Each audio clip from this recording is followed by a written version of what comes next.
Hello, this is Kirill from forexboat.com, and this is the third tutorial in our series of MQL4 tutorials for complete beginners. Last time we talked about variables and types of variables, and today we're going to move one step forward and we will talk about how we can actually use these variables in operations, how we can add them, subtract them, divide them, and so on. So as you can see here, I've already started a new script called tutorial 3, which is you can also see on the left in the navigator. We will start by creating a variable of the type integer, and we'll call it a, and we will assign a value of 10. So this is how we did it last time, and today I'm going to show you a new technique which will allow you to save a little bit of space. So this part, this first line is called the declaration of a variable. The second part is called the initialization of a variable. MQL4 actually allows you to combine the two into one line, and in order to do this, we need to take this equals 10 part and put it into the first line, and that way we don't need the second line anymore. And what this does is it first creates a variable of type type int, and calls it a, and then it assigns a value of 10. So now let's create another one, and we'll call it b, give it a value of 5, and another one which we'll call c, but we won't give it any value, so we'll just create variable c. Now what we want to do is we want to add a plus b and put the result into c, and it's quite intuitive how to do that. We type in c equals a plus b, and at this stage this is an expression, and we need to put a semicolon on the end to turn it into a statement. We will be using expressions with like this. We'll be using expressions like this further on in MQL4, and they're used for various reasons, but we can't just leave it here right now by itself without a semicolon, because if we try to compile we get an error, and we need to turn it into a statement, and for that we'll put a semicolon on the end.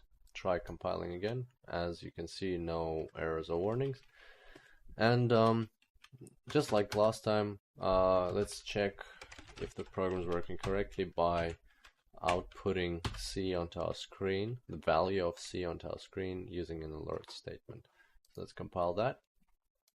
Go to the terminal. There's MetaTrader 4. Now we'll look into the scripts folder. There's tutorial 3. We can either drag and drop or just double click. And there we go. So the result of a plus b, 10 plus 5 is 15. Okay, that's good. Now we'll go back to our code, and for a change, now let's look at double variables. And so these are variables that can have a decimal point, and say we'll call the first one var1, and we'll give it a value of 2.5, and double var2, give it a value of 4, for example, and we want to see the result of the division of one of these by the other. So we can actually initialize the result variable right here using var1 and var2, and we'll say var1 divided by var2, semicolon again, and then we'll add another alert here saying result. So let's see what that will give us. We compile that, go to the terminal, tutorial 3. There we go. So first alert gives us 15, and the second alert gives us 0.625, which is perfect. Now we're going back to the code, and the next step that we're going to look at is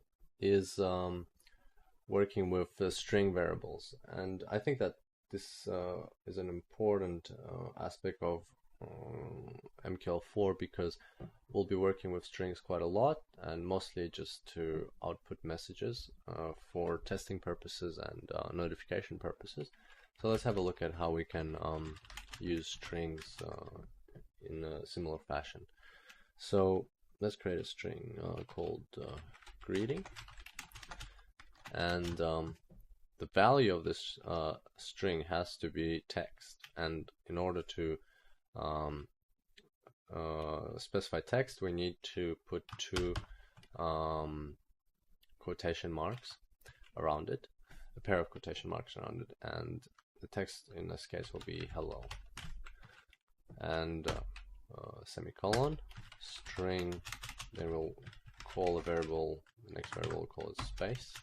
Here we'll just put a text which just contains one simple space symbol, and the last string that we want to use, say it'll be name, and then we'll give it a value of Bob. So just as it was with integers, this is the variable and this is the value, and with doubles, this is the variable and this is the value.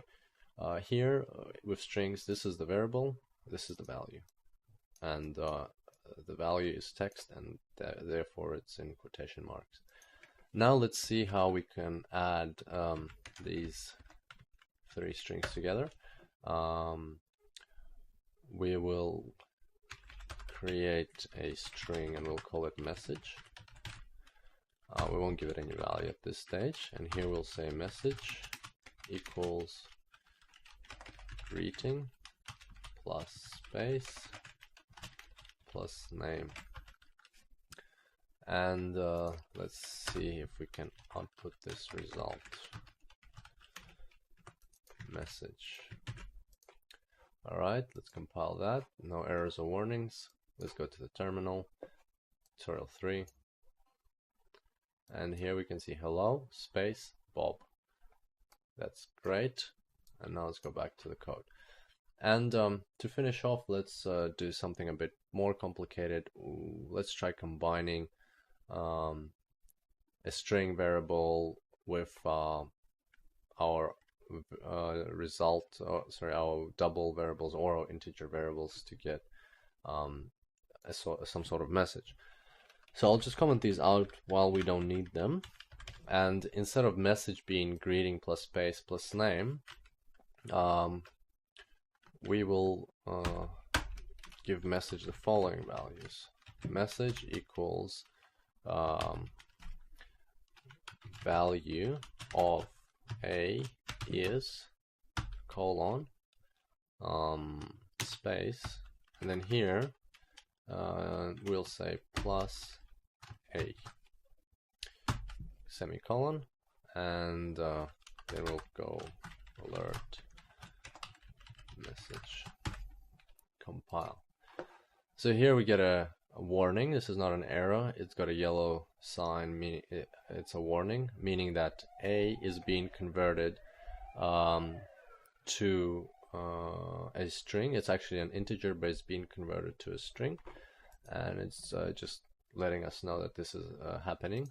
There's no problems with that here, so we'll just we've compiled that. We'll go to the terminal and see what tutorial 3 gives us. There you go, value of A is 10. Alright, so if we want to get rid of this error, we have to convert A to a string ourselves, and that is done in this following way. We have to type in string and put brackets around A. We compile, the error disappears, and we go back to the terminal, same result. It's not really necessary to do this. It's just for peace of mind, if you don't want the message, the warning to come up. But otherwise, if you're fine with the warning, just A by itself is also good. So that's basically how you can perform simple operations on variables, and I hope you enjoyed this tutorial. More information and tutorials are available on forexboat.com, and until the next time, happy coding!